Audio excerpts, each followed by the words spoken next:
Hey listeners, this is the English adaptation of Humo, Murder and Silence in El Salvador. Para español, vuelva al feed y selecciona el título en español. Join the conversation on social media by tagging @ThisIsSonoro.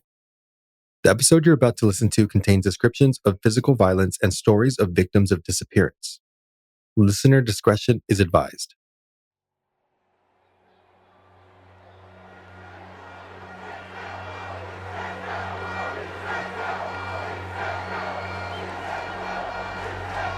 Claro que se puede.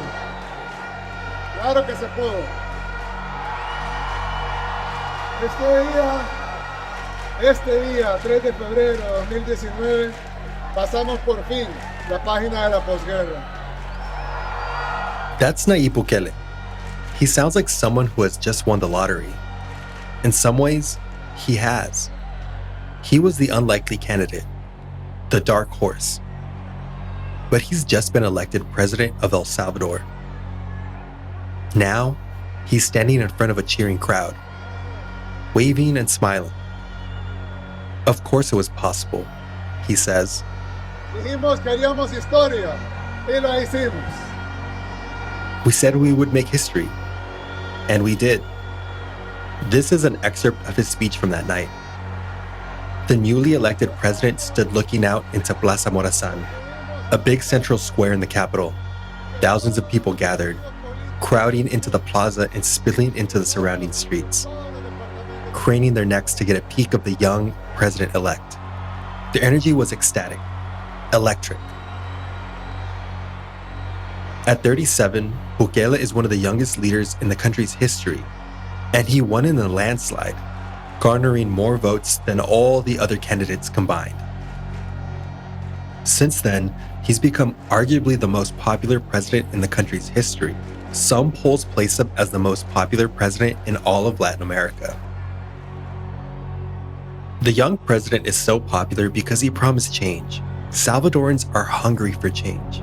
They spent decades listening to endless, empty promises from politicians. At the end of the Civil War, the Alianza Republicana Nacionalista Party had promised peace and economic growth. But gang violence and rampant corruption continued. More on that later. The Farabundo Martín National Liberation Front came in offering another path to peace and more social services. Many young people like myself supported this party in the hopes of bringing a brighter future to El Salvador, only to be disappointed when the same cycles of corruption and violence continued. Bukele was promising to do something different. This young, fresh face seemed to represent a new chapter for the country. Nayib Bukele is an astute politician. With his background in marketing, he's always been keenly aware of his public image. Since the earliest days of his political career, he's used that to his advantage. He built his image on breaking with tradition. Bukele embraces the young, the hip. He's an avid Twitter user. He gives speeches wearing leather jackets. He once greeted supporters on a hoverboard, rolling around and giving out high fives. He likes Coldplay. Viva la Vida was his victory song of choice. During his first appearance at the United Nations, he commemorated the event with a selfie. Créanme, muchas más personas verán esta selfie que las que escucharán este discurso. Espero que haya salido bien. Many more people will see this selfie than will hear this speech. It's how the young and popular president thinks. And he's right. He knows how to reach people. He's made a bold play for Bitcoin. El Salvador is the first country to adopt crypto as a national currency.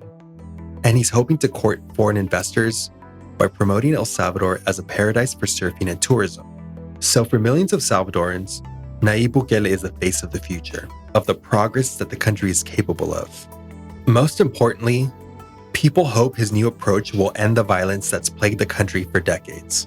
That he'll be the leader who can do what 30 years of previous presidents have failed to finally, once and for all, wipe out the gangs.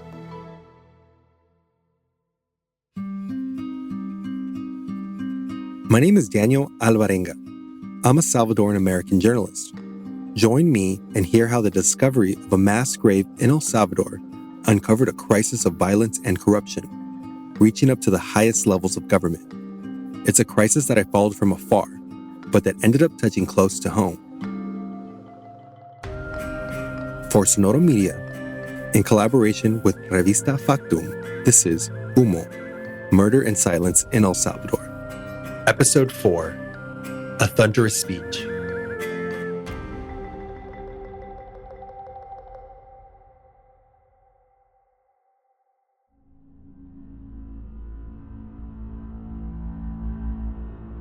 Violence is nothing new in El Salvador. Starting in 1981, the country endured a brutal, bloody civil war that lasted more than a decade. It left an estimated 75,000 people dead. The U.S. backed the Salvadoran government against a left-wing insurgency. Containment. Against the spread of communism. In 1981, U.S. trained and equipped soldiers in the Salvadoran army killed more than 800 civilians. The massacre at El Mozote is now infamous. Many consider it the largest massacre in modern Latin American history. But when US media began covering this and other allegations of war crimes, the Reagan administration was quick to dismiss it as unfounded. But in spite of, or maybe because of, a flurry of stories about places like Nicaragua and El Salvador, and yes, some concerted propaganda, many of us find it hard to believe we have a stake in problems involving those countries. Too many have thought of Central America as just that place way down below Mexico that can't possibly constitute a threat to our well-being. Central America's problems do directly affect the security and the well-being of our own people. We cannot afford to lose sight of our neighbors to the south. El Salvador is nearer to Texas than Texas is to Massachusetts. For another decade, the U.S. continued supporting the Salvadoran government to the tune of nearly $1 million a day. The war officially ended in 1992, when the Salvadoran government and insurgent groups signed a formal peace agreement. But the peace outlined on paper never actually reached the streets of El Salvador. Instead, the violence took on a new form. The government was in shambles after the Civil War. And around that time, gangs, among them the infamous Mara Salvatrucha, or MS-13, arrived on Salvadoran soil. They took control of the fragile situation in the country and created an empire built on crime and death.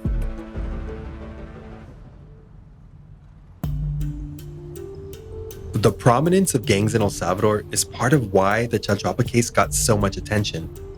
For years, when a hidden grave was found, it was assumed to be gang-related. But this case was different. When Brian Avelar arrived at the crime scene, he walked among the families who had come to look for their missing loved ones. Many of them had spent months, or even years searching, often assuming their loved one was just the latest casualty in the country's ongoing war with the gangs. Brian spotted a petite man standing in front of the yellow crime scene tape. They stood side by side, watching as crime scene investigators silently went in and out of Hugo Sorio's house on Estevez Alley. Eventually, Brian turned to speak to the man. His name is Don Julio. He's 52, and his skin is dark and leathery, burned by years in the sun. He was standing there, in Estevez Alley, because of his son. 15-year-old Ismael had disappeared in January 2018. Don Julio had come to Chalchuapa in the hopes he might finally know what happened to him.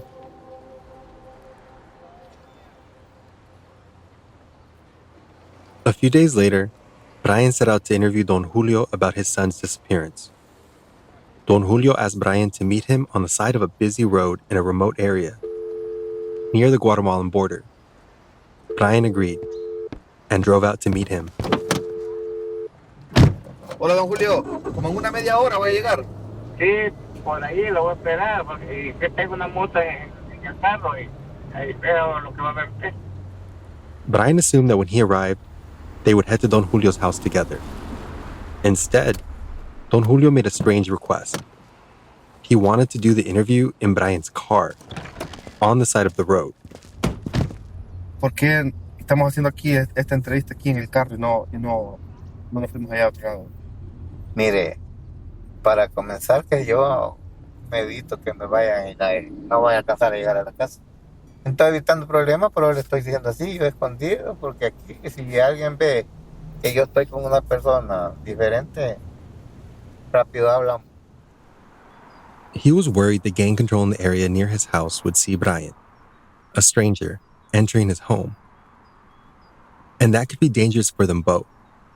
Because in El Salvador, for decades, it was a fact of life that there were some places you simply couldn't go. Something that the story of Don Julio and his son tragically demonstrates.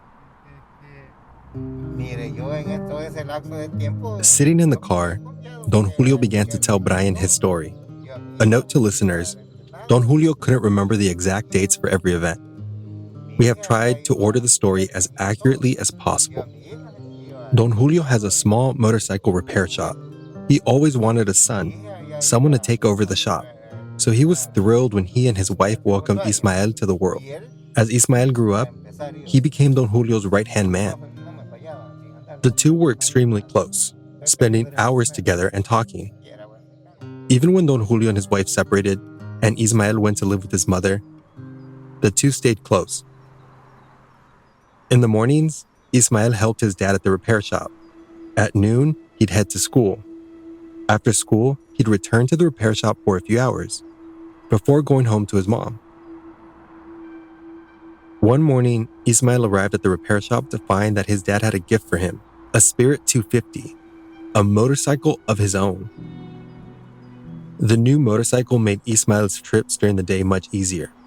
Still, Don Julio insisted on going with him every time, because he was crossing a line, an invisible border. In Chalchuapa, where the repair shop was, there was a strong presence from 18th Street.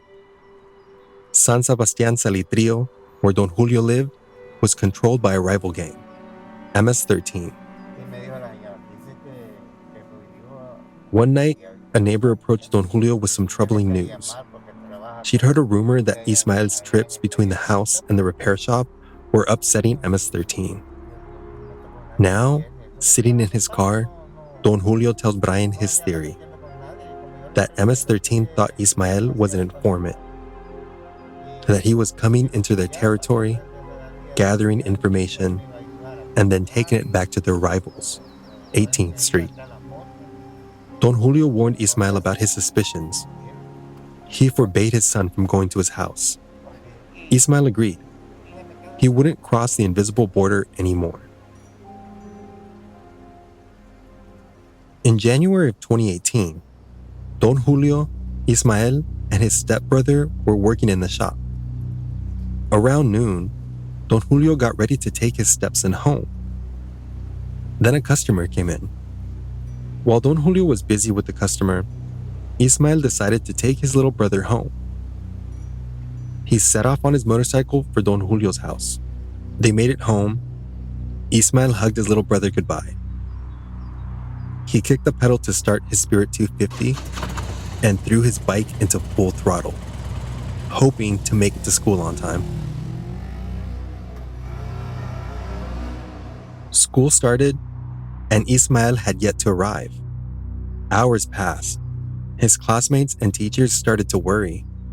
Finally, they decided to call Don Julio. Don Julio rushed out of the repair shop and headed home, hoping to find his son along the way. He asked neighbors if they'd seen anything.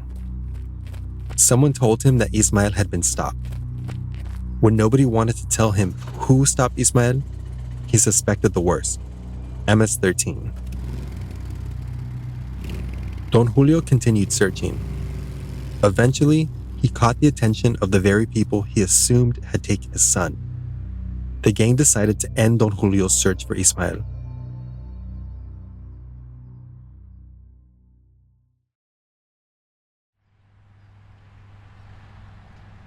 For many in El Salvador, daily life was governed by the gangs. Stephen Dudley is a journalist and gang expert. The MS-13 and the 18th Street, they didn't arrive in El Salvador until the 1990s, and they actually came from the United States. They had formed in densely populated areas in Los Angeles. To understand this, we need to go back to the early 80s. The civil war in El Salvador had just begun. Violence exploded across the country. Hundreds of thousands of Salvadorans fled north to the US. Many with just a few dollars in their pocket and hopes for a better future for their children, including my mother. Many, like my mother, settled in California. They established new communities in low-income areas of Los Angeles. There, they faced a different kind of violence. Street gangs. Well-organized and established gangs dominated the areas where Salvadoran refugees could afford to live. To survive, young Salvadorans began organizing, forming gangs of their own.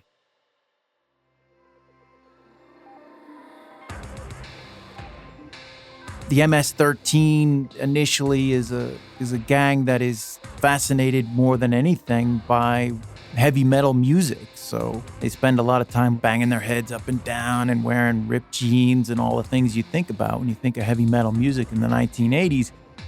But that changed over time. They evolve because there's sort of competition over what street gangs, would refer to as turf, and that combined with other things that are happening in the United States, including the emergence of crack cocaine and their criminal economies that are emerging around them and increasing amounts of violence.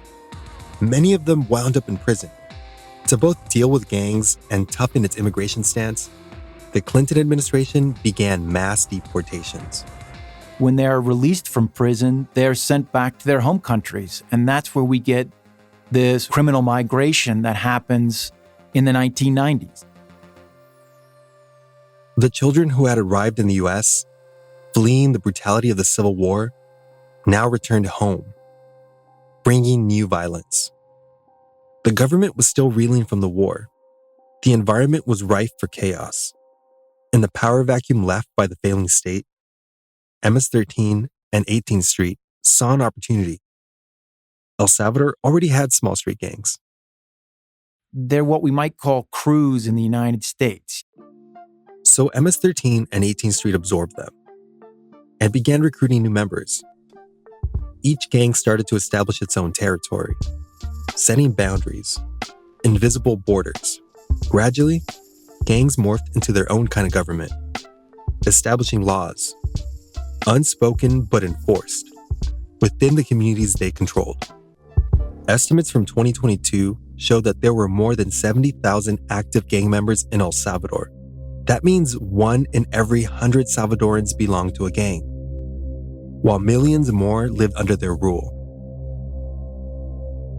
For decades, the gangs were responsible for most of the killings, kidnappings, and disappearances in the country. Government after government has tried to resolve this problem. Politicians built careers on the same promise: to end the violence. In 2003, President Francisco Flores proposed Plan Mano Dura, the Iron Fist Plan, para erradicar de manera total esta amenaza criminal, to completely eliminate this criminal threat. As the name suggests, Mano Dura met violence with violence. In a series of raids, police and military invaded the country's poorest communities. Mass arrests of alleged gang members dramatically increased the country's prison population. The plan worked, at first, but just 1 year later, in 2004, murder rates increased to well above pre-Mano Dura levels. Flores' successor doubled down. President Elias Antonio Saca launched his own plan, Plan Super Mano Dura, the Super Iron Fist, and it too failed. Then, in March 2012, something strange happened. Homicide rates were falling quickly. Reporters at the digital news site El Faro looked into it. Vaya, la primera vez que el periódico descubrió negociaciones entre un gobierno y una pandilla y lo publicó ocurrió en marzo de 2012. That's Oscar Martinez, El Faro's editor-in-chief. They discovered that the government had negotiated a tregua, a truce, with the gangs. But it wasn't an easy bargain. More than 30 of the most dangerous and powerful gang leaders were moved to low-security prisons. In exchange, the gangs agreed to lay off the killings, at least a little. It looked like a victory at first, but it only served to empower the gangs. They didn't just own the streets. Now they ran the prisons too. Soon, this strategy became the norm. Politicians realized they could use the power of the gangs for their own gain. It escalated from negotiating a lower murder rate to rigging elections. El Faro reported that politicians were using the gangs to buy votes. The gangs became more and more powerful, so entrenched in every facet of day-to-day life that they acted almost as a shadow government. Juan Martinez is a Salvadoran journalist and anthropologist who has dedicated his career to tracking the ways in which the gangs shape society. Y es un mapa que en general la gente del Salvador tiene bastante bien instalado en la cabeza. While its borders were invisible, Salvadorans knew the map of gang territory all too well. It was necessary to stay safe. This reality shaped every aspect of life, even simple things, like where your kids could go to school or where you could get a job. It was not uncommon to be asked in an interview what gang controlled the zone where you lived. Ahora, cuando uno va a conseguir o va a buscar trabajo, en las entrevistas le preguntan por la zona donde vive y le preguntan que qué pandilla es la que domina ahí. Even the police knew and abided by the rules. An officer who asked us not to reveal his name said his life was also at risk if he failed to follow the gang's rules. Yo como policía, aun siendo policía, ya tengo delimitado por dónde tengo que caminar. O sea, si yo rompo esa regla que ellos han puesto, sé que van a atentar en contra de mi vida.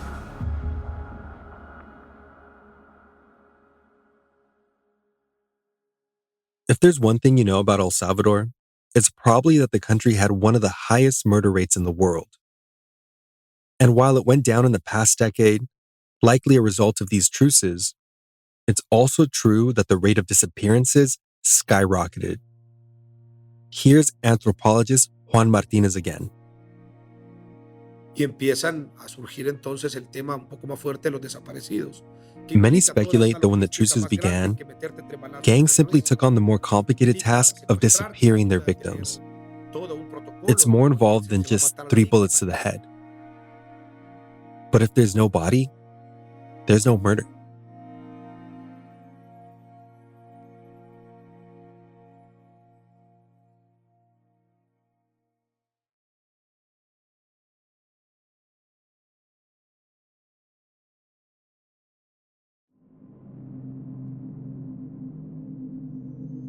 Since 2014, more than 20,000 people have disappeared in El Salvador.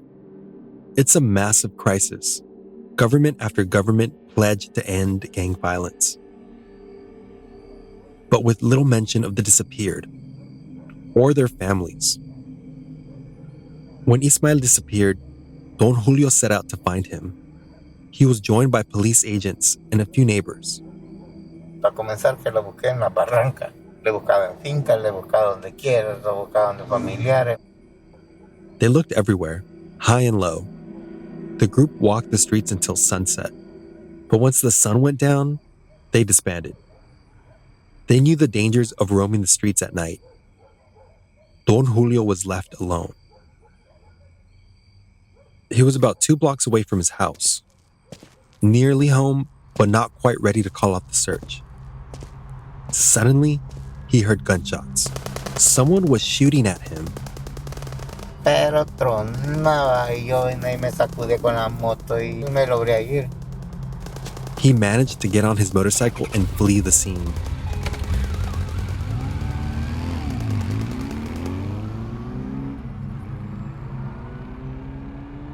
Sitting in Brian's car, Don Julio reflected on the horrible incident.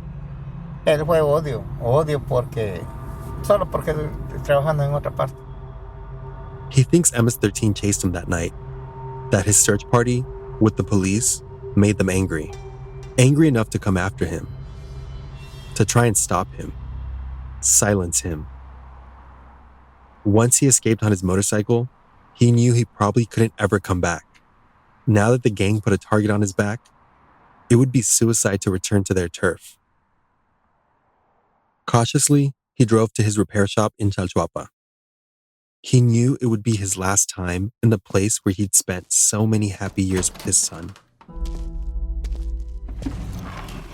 He took what he could and closed his business, never to return. 5 years have passed since then. The police haven't contacted Don Julio. No one has given him any information about where Ismael might be. Don Julio now lives in a small shack fashioned from metal and sheets of old wood. He plants corn on the dry land out back. Sometimes he's able to get a motorcycle repair. And still, he's continuing his search. He's lost hope many times over the years. Now, he stopped searching among the living. He's resigned himself to searching among the dead, with the simple hope that he can bury his son. Enterrarlo y estar seguro que está muerto. Que se me caiga aquello que tengo en el pecho. To release the weight in his heart. It was in that search that Brian met him, hoping to find Ismael among the dead in Chalchuapa.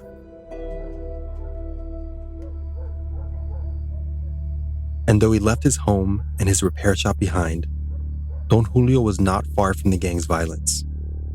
Late at night, in the woods behind a small shack, he could hear the distant sounds of gunshots.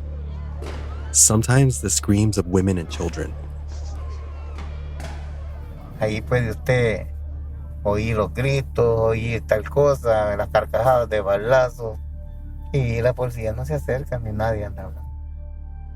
He suspects that the gangs used the fields near his shack to kill and bury their victims. De arriba donde vivo yo, hay más muertos que palos de café, pero ahí nadie va a revisar. It's this violence that every president since the end of the Civil War pledged to eliminate. And Nayib Bukele was no exception. One of President Bukele's first announcements was a security plan. One that promised to end all of this suffering. The Plan Control Territorial, the Plan for Territorial Control. It included regaining control of prisons from the gangs, disrupting crime financing, and strengthening the country's security forces. Nothing new, except one major change. He promised not to negotiate with the gangs. Since it went into effect, homicide rates in the country have fallen 80%. El Salvador even fell off the list of the most violent countries in the world. The plan seemed to be working. At home and abroad, President Bukele's image was strengthened, to a large extent, by this idea that his government was finally winning the war against the gangs. No concessions, no truces.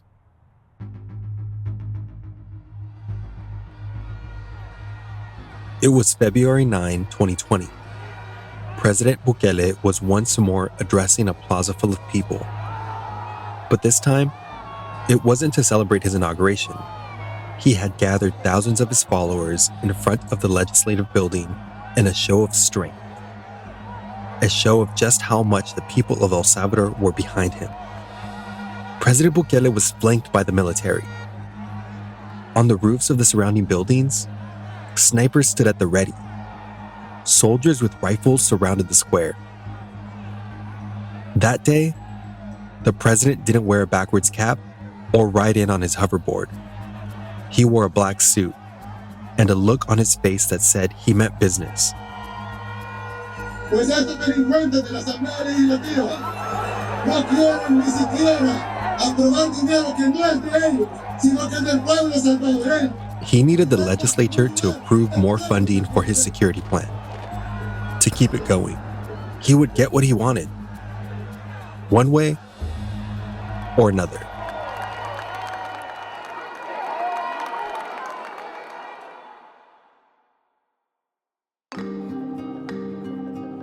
Humo, Murder and Silence in El Salvador is a Sonoro original series, in collaboration with Revista Factum. This episode was produced by Fernanda Estrada and Hannah Bottom, with the help of Sara Mota. Written by Fernanda Estrada, Brian Avelar, and Sara Mota. Adaptation by Hannah Bottom and Tasha Sandoval. Hosted by Daniel Alvarenga. Edited by Rodrigo Crespo and Nick Milanes. The managing editor was Rodrigo Crespo. Reporting by Brian Avelar, Fernando Romero, and Gerson Nájera. Factum's team coordination and editorial consulting by Horus Villacorta. Fact-checking by Evelyn Uribe. Tape sync by Gerson Nájera. Mix and sound design by Fernando Galaviz. Original music by Laura Cruz and Héctor Fernández. Executive producers Jasmine Romero, Camila Victoriano, Jerónimo Ávila, and Joshua Weinstein. Thanks to la Universidad Centroamericana José Simeón Cañas for archival tape.